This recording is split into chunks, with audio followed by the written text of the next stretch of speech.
Bonsoir à tous, bienvenue. Voyons ensemble l'actualité pour ce mardi 17 mai sur RTI 1. Le Premier ministre Patrick Achi a lancé aujourd'hui les rencontres internationales des grands événements sportifs 2022. Ce grand rendez-vous international va se tenir pour la toute première fois sur le continent africain.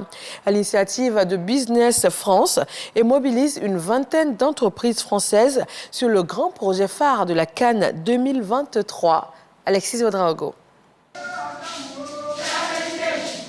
Les rencontres internationales des grands événements sportifs, RIGES 2022 ouvrent leurs portes à Abidjan. 48 heures durant, promouvoir l'économie sportive. Les RIGES sont un lieu d'échange entre décideurs impliqués dans la gestion des grands événements sportifs et entrepreneurs de la filière sport.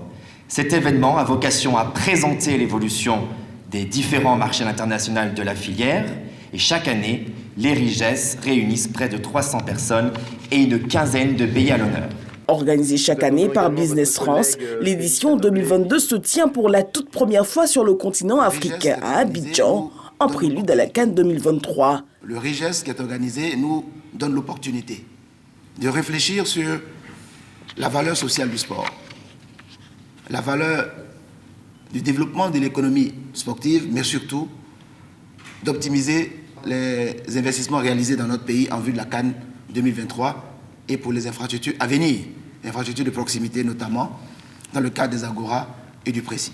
Les RIGES sont surtout de grands moments, notamment d'échanges avec des entreprises françaises. La diversification des sources de financement du sport est une exigence claire pour permettre le décollage, l'amplification de cette économie du sport en Côte d'Ivoire.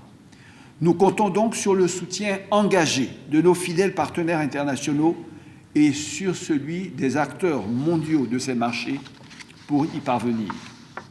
Avec cette ambition claire du gouvernement ivoirien, le RIGES constitue naturellement un terrain de jeu de prédilection pour renforcer cette stratégie, jouer collectif et incarner un point de rencontre et d'opportunité d'affaires entre les acteurs ivoiriens et africains et entre les entreprises donc, françaises et celles-ci, référentes du secteur. Elles trouveront ici l'occasion de nouer contacts de qualité et partenariats innovants dans la mise en œuvre de la politique économique sportive de nos nations et, plus globalement, de notre continent, l'Afrique. Notons que plusieurs pays prennent part à ce rendez-vous, notamment le Cameroun, le Sénégal, le Togo, la République démocratique du Congo et le Tchad. Bonne gouvernance, déclaration de patrimoine. 100% des membres du Conseil constitutionnel se sont acquittés de cette obligation. 97% des magistrats et 93% de membres du gouvernement selon la Haute Autorité pour la bonne gouvernance, qui est l'institution en charge de la réception, du traitement et de la conservation des déclarations du patrimoine. Pour améliorer ces taux, les représentants des administrations assujettis à l'obligation de déclaration de patrimoine et les experts de la Haute Autorité pour la bonne gouvernance sont en conclave à Grand-Bassam pendant 5 jours. Journée mondiale de l'hypertension artérielle ce 17 mai. 8 millions de personnes sont concernées par cette maladie dans le monde. En Côte d'Ivoire, 40% des adultes sont assujettis à des risques d'hypertension selon le ministère de la Santé. Il est recommandé la surveillance individuelle des constances, la pratique régulière du sport et la réduction du sel dans l'alimentation. Pour les personnes ayant fait une demande de carte nationale d'identité et qui jusque-là ne sont pas en possession de leur CNI, 45 jours après, la solution est trouvée. À partir de ce 17 mai s'ouvre l'opération des journées de renforcement du traitement des réclamations. Des services mobiles de l'Office national de l'état civil seront sur le terrain afin de recueillir toutes les réclamations en vue d'un traitement rapide et adéquat. Dans l'actualité internationale, tentative de putsch manquée au Mali dans la nuit du 11 au 12 mai dernier. L'exécutif malien donne l'information dans un communiqué publié hier lundi.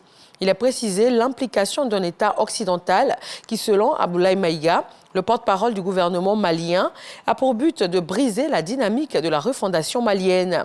Le pays accusé n'a pas été cité. Le gouvernement annonce cependant que tous les moyens nécessaires ont été déployés dans le cadre de l'enquête aussitôt diligentée.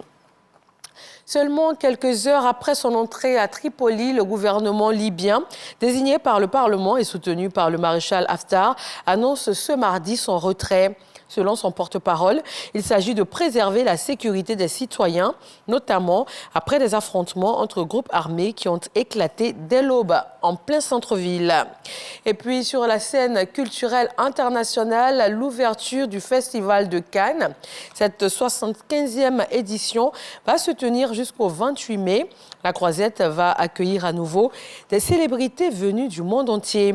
21 films sont à l'affiche. C'est un des plus grands événements du cinéma, les plus attendus de l'année. Le Festival de Cannes retrouve cette année son faste après 2 éditions perturbées par la Covid-19.